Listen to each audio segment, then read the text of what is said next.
welcome back to my channel. Now today I'm going to be giving a review for the fantasy adventure film Jungle Cruise. Now this is based on the Disney theme park attraction of the same name, and it stars Dwayne Johnson and Emily Blunt. Now the film is about a captain of a small riverboat who has to take a group of travelers on a journey to find the sacred tree of life. And apparently, there's mysteries and myths that the tree of life itself does exist, but at the same time, a lot of people believe it's just like a legend or something, but apparently it does exist. So the character that Dwayne Johnson plays, which is known as Frank, well, that's what they call him a lot throughout the film, he actually has to take Emily Blunt, and her character is known as Dr. Lily Houghton. And then you also have her brother too as well, who's actually along for the ride too as well. His name is McGregor, I think Holden or Houghton, and he's played by Jack Whitehall. So you have the brother and sister who actually have to team up with Dwayne Johnson's character known as Frank to go on this journey to find out the tree of life. When the film actually opens, it actually is focused on the character that Emily Blunt is playing, Dr. Lily, and she's trying to find a clues and more secrets that would lead her to the tree of life, and she gets into this hassle with the guy known as Prince Joachim, I think that's how you pronounce it. And he's actually the kind of, I guess you could say one of the antagonists, or actually the main antagonist of the film. And he's played by Jesse Plemons. So they have that little encounter right there and so on. And that's when she eventually stumbles across the character known as Frank, who is played by Dwayne Johnson. And it turns out he's kind of like a con artist, because he lies and he do all these kind of things to actually get things done his way. It's kind of fun. Now I must admit, oh yeah, the director of this film is I think John Colette Sierra. I'm sorry if I pronounced it wrong, but this film is actually much better than I thought it was going to be.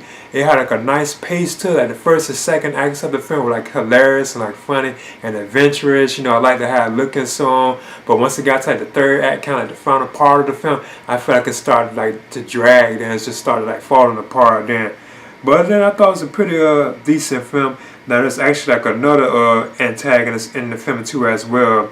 I think he's known as Aquaria, something like that, or Aquaria, and he's actually played by Edgar Ramirez, because they actually the Dwayne Johnson, his character that he plays Frank, actually tells a story of what happened with Aquaria, how he was actually searching for the tree of life and so on, and it's his crew, his teammates and so on, they got caught up in this thing. They became cursed, but they became turned into trees, and they had snakes all in their bodies, and so they're actually made of snakes and so on. I thought the visual effects for the film were they were okay, But there was a surprise in the film that I wasn't suspecting too as well. I didn't know that, whoa, I'll just leave it at that because I don't want to spoil it, a certain character, what they was actually capable of doing, so I just leave it at that. But overall, the film itself, like I said, it was pretty entertaining. I thought it was better. I thought the chemistry between Dwayne Johnson and Emily Blunt, I thought that was pretty good. Even Jack Whitehall, because I was her brother.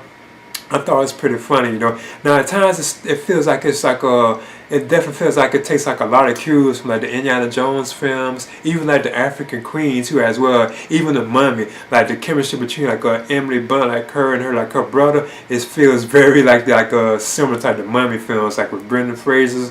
It really feels those Mummy films. But in the end, I say, the first and second act of the film was pretty entertaining, pretty good, and it is a supernatural type film. It has a lot of supernatural elements in it. It is even kind of similar to Pirates of the Caribbean at times, and I guess so because it's based on a theme park attraction from Disney. But in Jungle Cruise, I enjoyed it. I thought it was funny, like I said, hilarious and adventurous, and so on. I liked the look of the film. There's also this a tiger that Dwayne Johnson's character Frank has too as well. Oh, and that kind of spoiled it too right there. I think it's okay, But in the end, Jungle Cruise, I'm gonna be giving this a B-, and I would definitely recommend for fans of these kind of adventurous type films, that feel similar to Indiana Jones or the Mummy films, even the African Queen. I would definitely recommend it for that crowd. So I'm giving the Jungle Cruise, I'm giving this a B-. Please leave a comment and subscribe too as well.